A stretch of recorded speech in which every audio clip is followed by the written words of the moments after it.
평안하셨습니까? 송재호입니다. 아이를 키워본 부모라면 누구나 경험하셨을 겁니다. 아이들이 말을 배울 때 가장 먼저 배우는 것이 엄마이고 그 다음으로 빨리 배우는 것이 바로 싫어라고 합니다. 네라는 말보다 싫어라는 말을 먼저 배우는 것을 보면 인간은 기본적으로 불순종하는 본성을 타고나는 것인지도 모르죠. 사실 불순종하기 위해서는 어떤 훈련이나 노력이 필요 없습니다.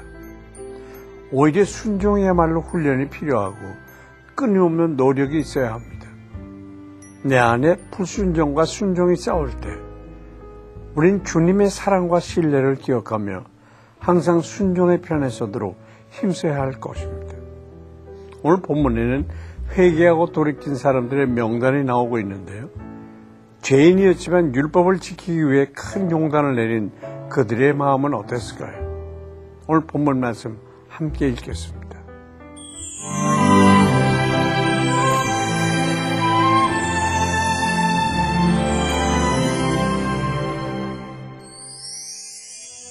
오늘 보실 말씀은 에스라 10장 18절부터 44절까지입니다. 제사장의 무리 중에 이방 여인을 아내로 맞이한 자는 예수와 자손 중 요사닥의 아들과 그의 형제 마아세야와 엘리에셀과 야립과 그달랴라.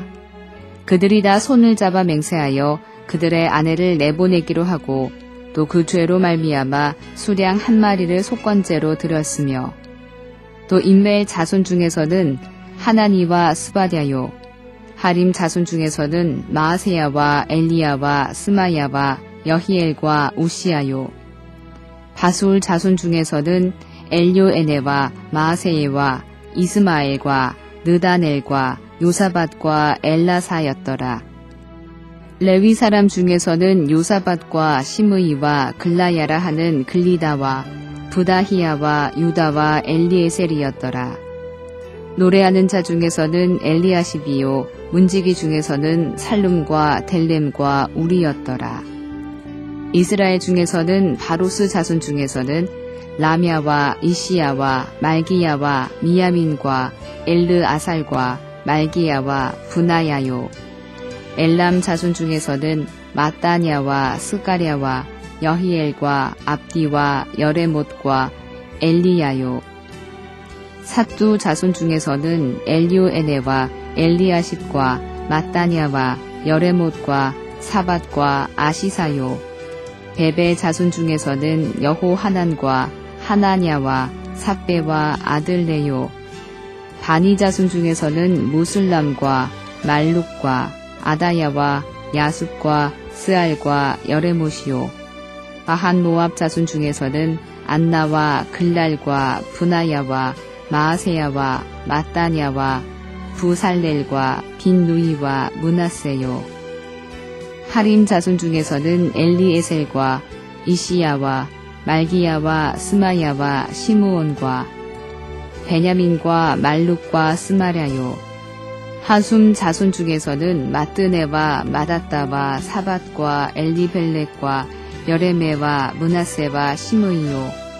바니 자손 중에서는 마아데와 아므람과 우엘과 분하야와 베드야와 굴루히와 와냐와 무레못과 에랴십과 마따냐와 마뜨네와 야수와 바니와 빈누이와 시므이와 셀레мя와 나단과 아다야와 막나드베와 사세와 사레와 아사렐과 셀레мя와 스마랴와 살룸과 아마랴와 요셉이요. 느보 자손 중에서는 여이엘과 마디디야와 사밧과 스비네와 이또와 요엘과 분하야더라. 이삭은 모두 이방 여인을 아내로 맞이한 자라. 그 중에는 자녀를 낳은 여인도 있었더라. 오늘 본문은 참 흥미롭습니다. 이스라엘 백성 중 이방 여인과 결혼했다가 이혼한 110명의 명단이기 때문입니다. 이렇게 성경에서 자세히 그 이름이 나열되는 이유는 회개자의 이름이 성경책에 기록된다는 것을 보여주기 위함입니다. 회개자들의 명단은 제사장 레위인 그리고 평민의 순서로 기록되어 있는데 그 숫자는 각각 제사장 14명, 레위인 10명, 평민 86명입니다. 이것은 2장과 7장에 나오는 귀한 자 명단의 평민, 제사장, 레위인의 순서로 되어 있는 것과 반대입니다. 에스라는 이처럼 제사장 가문의 명단을 초두에 올려놓음으로써 영적 부패에 대한 책임이 지도자들에게 더 크게 있음을 보여주고 있습니다. 사실 이방인과 통혼한 사람 중 제사장의 비율은 귀한 자 전체 중 제사장의 비율보다 훨씬 높은 편입니다. 이것은 지도층 인사들이 죄에 더욱 깊이 빠져 있었음을 분명히 증명해 주는 것입니다. 이같이 많이 맡은 자에게 하나님께서는 죄의 책임 또한 많이 묻고 계십니다. 여러분 어떻습니까? 하나님께 먼저 사랑받은 자로서 그분의 음성을 들으며 회개하고 자복하는 심령을 가지고 있습니까? 이혼당한 사람 중 몇몇은 자녀까지 낳은 여인이었습니다. 사실 자녀까지 낳은 부부가 헤어지는 것은 엄청난 고통을 수반하는 것이었습니다. 그러나 에스라는 백성에게 이 같은 고통을 감내하면서까지 영적 개혁운동에 동참하기를 요구했습니다.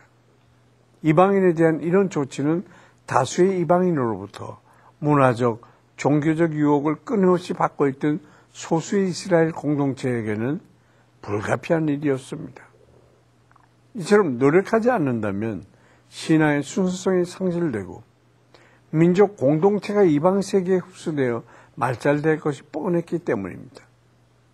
그러나 우리는 성경이 전체적으로 이방인에 대해서 균형적인 시각을 유지하고 있다는 것을 간과해서는 안 됩니다. 여호수아서나 사사기처럼 이방인을 정복하는 내용 후에 이방인과의 사랑을 말하는 룻기가 나오고 이방인과의 분리를 주장하는 에스라서, 느헤미야서 다음에 이방인과 결혼한 에스더의 얘기가 나오며 이방인에 대한 심판을 선언하는 오바댜서 다음에 이방인의 구원을 전하는 요나서가 나오고 있는 것입니다. 곧 성경이 말하는 이방인과의 분리는 죄와의 분리이지 죄인과의 분리가 결코 아닌 것입니다. 여러분은 세상과 철저히 분리되어야 할 때와 세상 속으로 깊이 들어가야 할 때를 잘 분별하고 있습니까?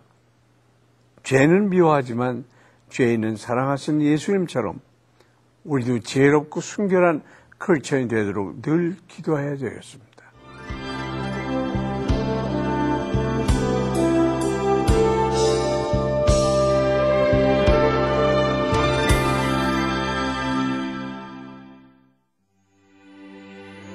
은혜로우신 하나님 아버지, 오늘 이스라엘 백성의 죄를 보면서 우리의 모습을 다시 생각해 보게 됩니다.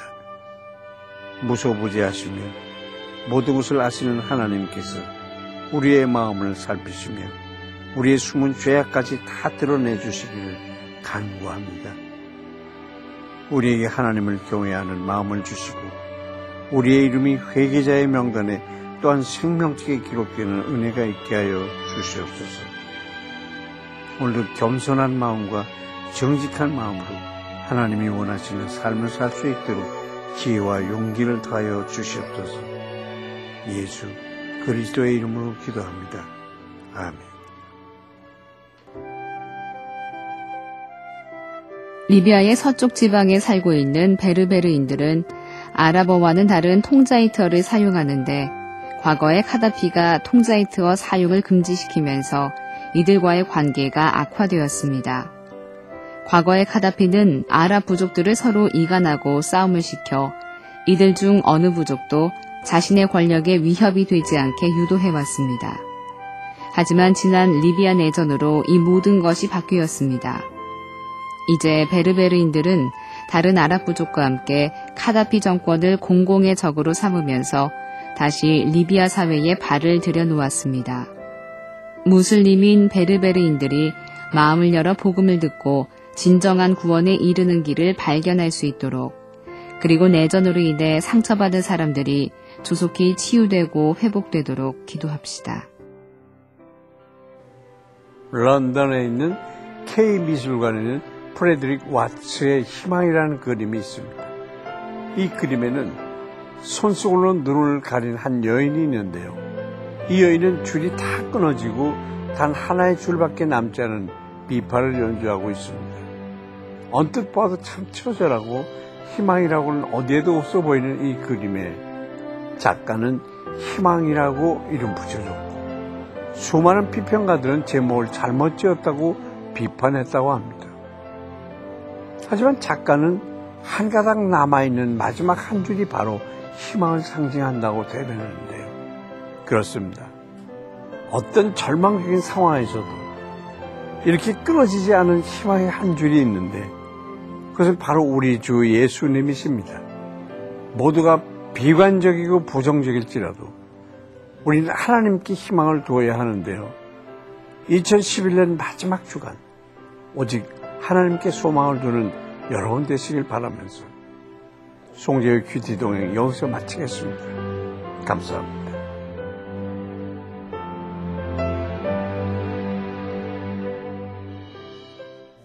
이 프로그램에는 GTM에서 큐티 교재 GT를, 책으로 만나는 성지 순례 답사기 바이블 루트를, 수아영에서 기초 화장품을 협찬해 주셨습니다.